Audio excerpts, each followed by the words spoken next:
Hi guys, so today I have a different kind of video for you guys. I'm going to be making a quinoa enchilada bake, and the reason I decided to do this was because I started feeling nauseous and not feeling too good after eating animal products like meat or chicken and stuff like that. So I decided to kind of cleanse myself. A year ago I did this as well. I went vegetarian for a whole month and it felt really good. So I wanted to do that again. So I had tried this recipe that I found on Fit Jill's page on Instagram, and I loved it. I went back and looked for it and I could not find it. So what I did was I googled the recipe, and it brought me to allrecipes.com, which I'm going to link down below if you want the recipe, because this recipe I modified it a little bit, not too much. All I did was I have already made quinoa because I couldn't find the quinoa to make. So I found this one, and the original recipe doesn't call for kale, but this one has kale, and I figured it couldn't hurt me any. So I made a few modifications here and there based on the ingredients.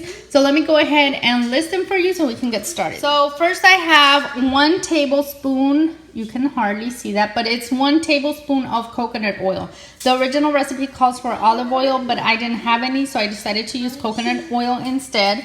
I have the 1 small onion diced up. The original recipe calls for 1 yellow bell pepper diced, 1 orange bell pepper diced, and 1 jalapeno pepper minced.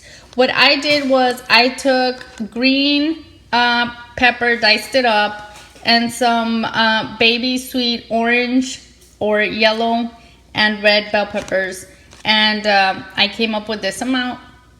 So I put that in there. So that's a slight modification I made. It also calls for 2 cloves of garlic minced, 1 15-ounce can of black beans drained and rinsed, 1/3 of a cup of fresh chopped cilantro, 1 tablespoon of chili powder, and 1 teaspoon of ground cumin. It also calls for salt and ground pepper to taste, which I might add in later, and 1 10-ounce can of enchilada sauce, whatever you prefer, mild or hot, whatever brand, and 2 cups of shredded cheese. I'm using the Mexican blend that has 3 different kinds of cheeses, so that is what I'm using. So that is it. That is what I'm gonna, out of these, this quinoa, I'm gonna make 2 of these bags, which each contain 10 ounces of quinoa and kale. So that's what I'm gonna be substituting for the 1 cup of quinoa. And the ratio is 1 cup of quinoa to 2 cups of water if you want to make your own. So I'm preheating the oven to 350 degrees Fahrenheit or 175 degrees Celsius.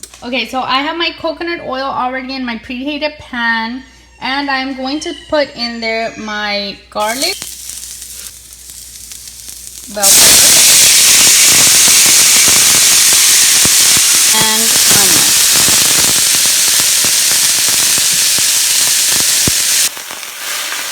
I'm just going to give those a stir.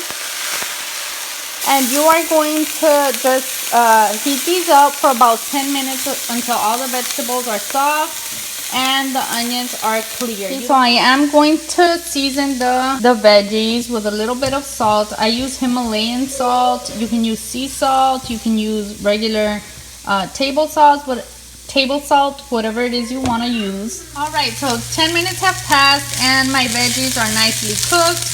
They are soft already, and they are now ready to be thrown in the mixer.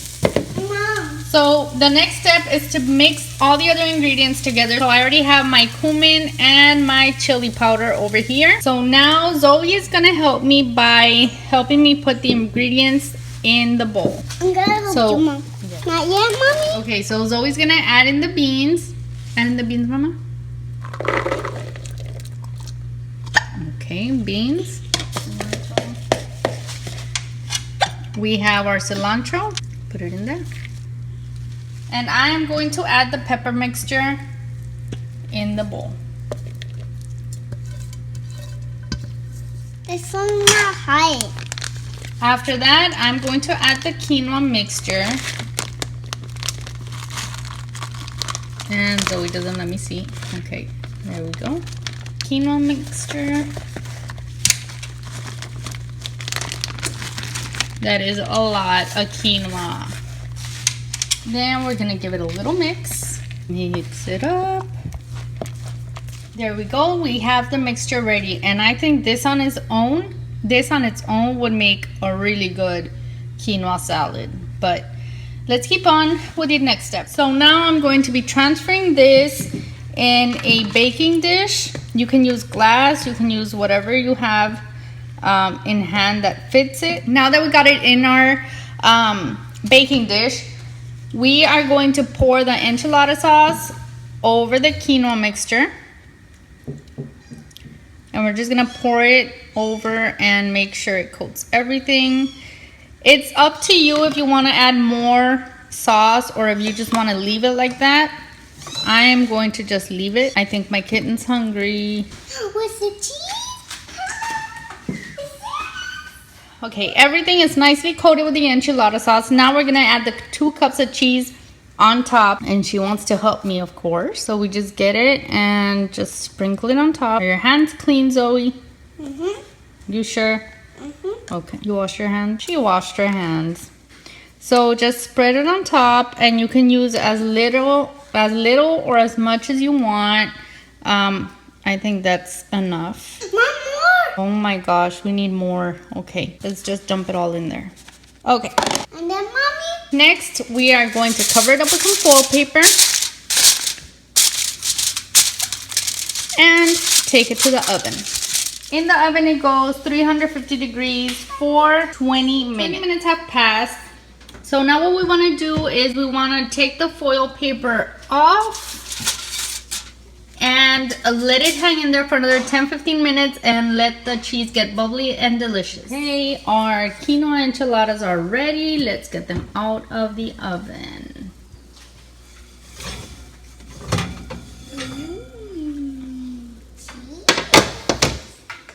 What's time, Mommy? There you have it. That is the end result. Those are our enchiladas. Let me cut into it just so you can see what the center of it looks like. Okay, so I'm going to cut into a piece. Oh my gosh, that is so cheesy. So there you go. As you can see, it's pure, delicious cheesiness, pure quinoa heaven. So I hope you guys enjoyed this recipe or find it useful if you're needing ideas for dishes to cook. If you're trying to go vegetarian, if you're just trying to eat healthier. I mean, I know all this cheese is not exactly healthy, but this is meant to be eaten small portions at a time, maybe with a salad or stuffed in a bell pepper or something like that. So thank you guys so much for watching. Let me know if you try this recipe or if you've tried it before in the comments down below, and let me know how you like it. If you have any modifications, if you have any recipe recommendations that you would like to share with us, let us know down in the comments. Thank you guys so much, and I'll see you in my next one.